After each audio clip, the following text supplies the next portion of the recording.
Centurious Origins, one of the deadliest enemies of the first Ghost Rider. Hi, this is Simon Canish and welcome to another Marvelous Videos. Ghost Rider is one of the deadliest heroes in Marvel Comics, and one of the only few rare characters to overpower him was Centurious. This character was created by writer Howard McKee and artist Adam Kubert as an extremely powerful demon who was originally a prince of the Amerindian tribe and later became Mephisto's slave and spent a good few centuries gathering power to defeat Zaratos, the demonic entity possessing Ghost Rider. He is one of the recurring antagonists that appear throughout the Ghost Rider comics and has faced off against several versions of the Ghost Rider, including Johnny Blaze, Danny Ketch, and Alejandra Jones, which makes him a very significant character in the Ghost Rider storyline. So without further ado, let's jump right into the video and delve into the adventures of Centurious. Before we go into our explanation, we do have a very small request. If you like our content, then please support us by subscribing to our channel. This is a small click for you, but for us, it means a lot. Thanks, and let's begin.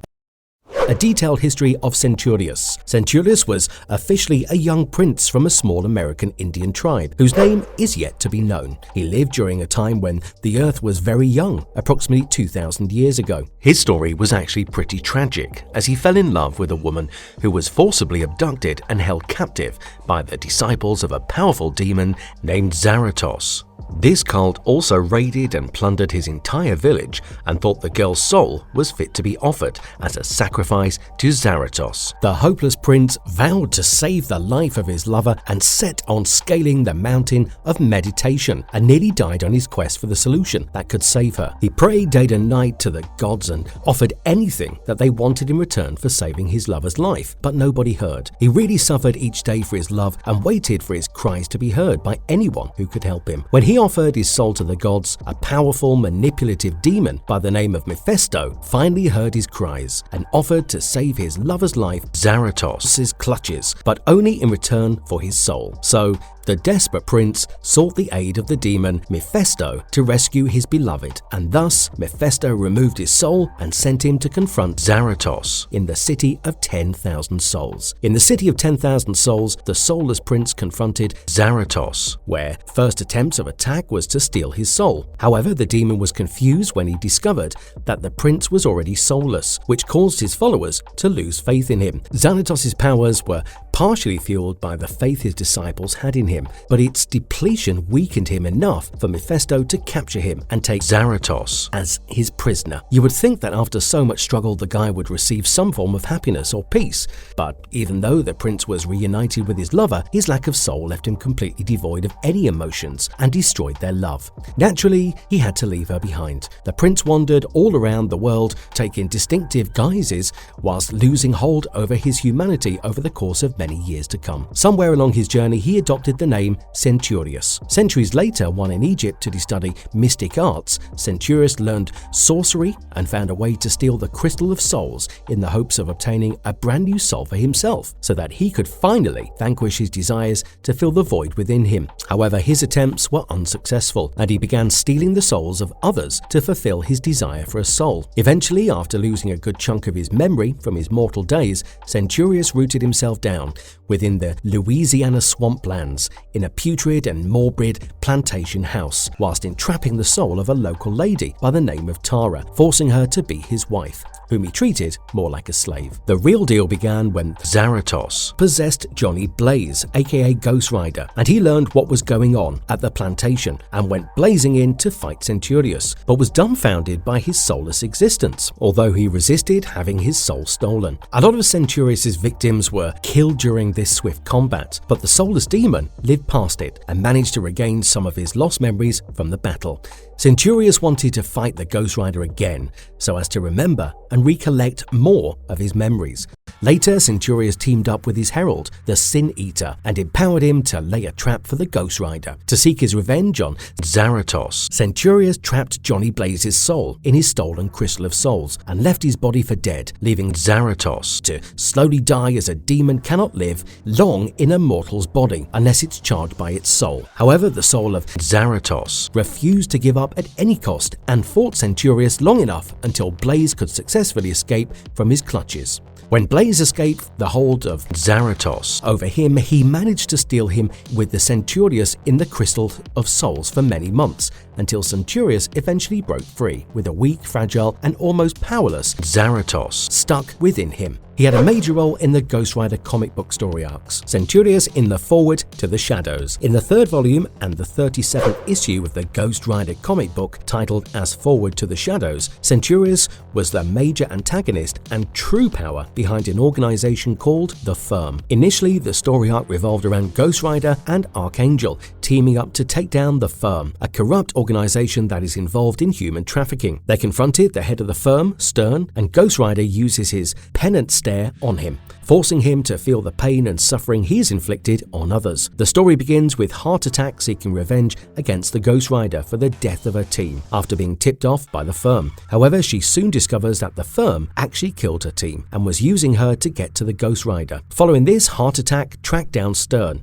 and prepared to kill him, but was stopped by Ghost Rider and Archangel. They explain that Stern was only a pawn in a larger game, and that the real power behind the Firm is a mysterious figure running the entire diabolical organization, who was revealed to be Centurius, who was devising everything to be part of his larger scheme so that he could use the Firm to consolidate his powers and further his own goals. After Centurius reveals himself, he engages in battle with the Ghost Rider and Archangel, overpowering them with his immense strength and ability to absorb souls. He further reveals that he was responsible for giving Heartattack her powers and that she was merely a pawn in his own game. In the final part of the story, Ghost Rider and Archangel team up with Heartattack to take down Centurius and put an end to the Firm's operations once and for all. They engage in an intense battle, but are ultimately able to defeat Centurius by combining their powers and using Heartattack's ability to disrupt his soul absorption. Together, they are able to overpower him and destroy the Crystal of Souls, trapping Centurius inside.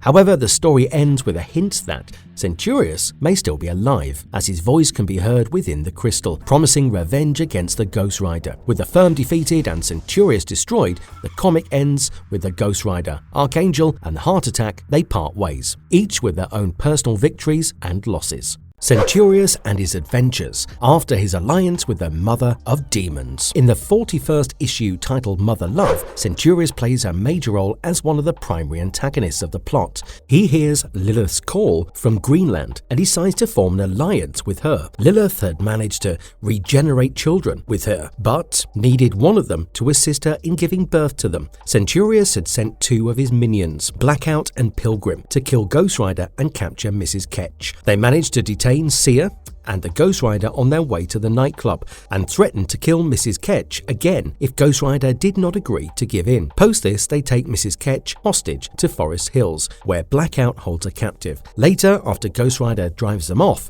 Centurius arrives and takes Mrs. Ketch for himself, thus informing Ghost Rider that he would only ever see her again if he is willing to strike a deal with Centurius. This sets the stage for the next issue, in which Ghost Rider is forced to make a choice that will have lasting consequences. Following this, the Ghost Rider and Seer teleport themselves directly to their nightclub, where Ghost Rider reverts to his human form, Dan Ketch, and compels Seer to answer him. Meanwhile, elsewhere in the city, Johnny Blaze is attacked by Carver, and hellfire breaks out of his body. On the other hand, Centurius, who is interested in the power of the chain possessed by the Ghost Rider, pulls out a piece of it from Blackout's face. He also discovers another piece of the chain that had previously leaked in Deathwatch, and thus connects it to the rest of the chain. When Seer starts to reveal the chronicles of Zaratos, the blood, the spirits of vengeance, and the medallion of power to Dan, their conversation is interrupted by the arrival of Caretaker, who attacks them. Naturally, Dan blazes into his Ghost Rider form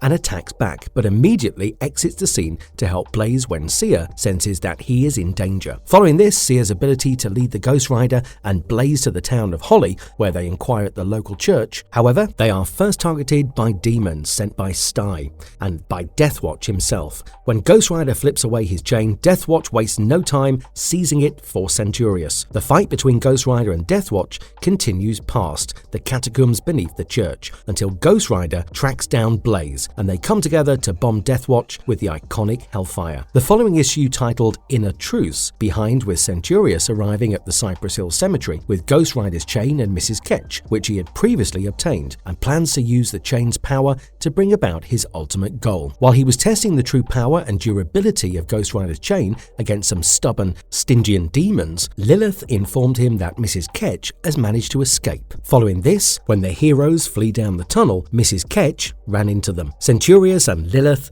arrived shortly after her, and Centurius shoots a fire blast at Dan, but Mrs. Ketch barges in the way, and unfortunately she takes the hit for it instead. This act ultimately leads to Dan's ultimate transformation into the Ghost Rider and his fight with Centurius. During their battle, Ghost Rider fights with all his might against Centurius, who has a unique ability to absorb the powers of his opponents. Centurius absorbs Ghost Rider's powers, but to his surprise, he also absorbs Zaratos' essence, which has been bound to Ghost Rider for a long time. As a reaction to this, suddenly Zaratos explodes out of Centurius' body and the villain is killed in the blast. This turn of events ultimately leads to the resolution of the Spirits of Vengeance story arc. A different arc featuring Centurius as a manipulative opportunist. Johnny Blaze, aka Ghost Rider, is trapped in the afterlife and seeking a way to return to the land of the living. However, he soon learns that the angelic host of heaven is in utter turmoil because of an ambitious and powerful angel named Zadkiel, and he has seized control over heaven and is hell-bent on destroying all of nature's creation. In order to stop Zadkiel's plan, Ghost Rider goes on a journey through the afterlife, battling a variety of supernatural foes and gathering allies along the way. On his quest, he was joined by the gun-toting cowboy Angel Ketch, the vigilante Angel Ruth, and the half-demon, half-angel creature known as the Caretaker. As they travel through various realms of the afterlife, Ghost Rider and his allies confront a series of challenges, including battles with demons, confrontations with vengeful spirits, and encounters with angelic beings who have had their own agendas. Now, in this story, Centurius is one of the many characters in the afterlife who is vying for powers and seeking to take advantage of the chaos caused by Zadkiel's actions. Further in the comic, Centurius initially allies himself with Zadkiel, but eventually turns on him in an attempt to seize power for himself. He sends his minions to attack Ghost Rider and his allies, hoping to defeat them and gain an advantage in the ongoing power struggle. While Centurius does pose a great threat to the Ghost Rider and his allies in an iconic fight, he is ultimately defeated by them. What made Centurius so powerful?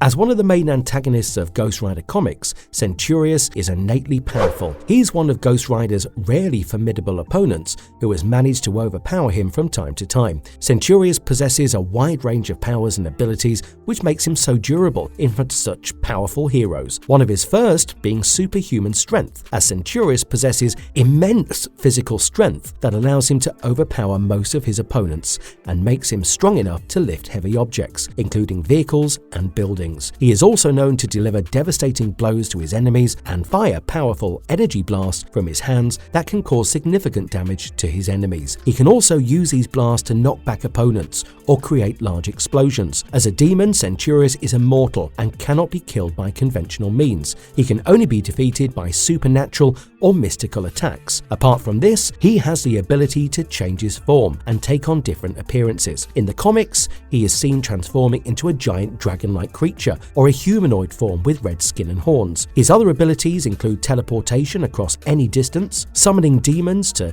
do his bidding, and ultimately his use of mind control, where he can manipulate the minds of others, making them do his bidding, and to extract information from his enemies and or create illusions. While Centurius is a powerful soulless demon, he is not devoid of a few weaknesses, which prevent him from being completely invincible. Centurius can be banished to the depths of hell and be trapped there indefinitely with the help of exorcism, which requires a significant amount of preparation. He is also vulnerable to holy water and holy symbols. Among other things are soul fire, spiritual weapons, and purgatory, which can be used to weaken or defeat him. Ultimately, understanding his weaknesses and using these tools effectively is key to defeating him and stopping his evil plans. Conclusion: Centurius is one of the strongest foes Ghost Rider has ever made, with a pretty sad history. One could believe that he came to be the victim of his circumstances until he was blinded by power, along with his hunger to kill and acquire souls. Please let us know of your thoughts and opinions on Centurius in the comment box below.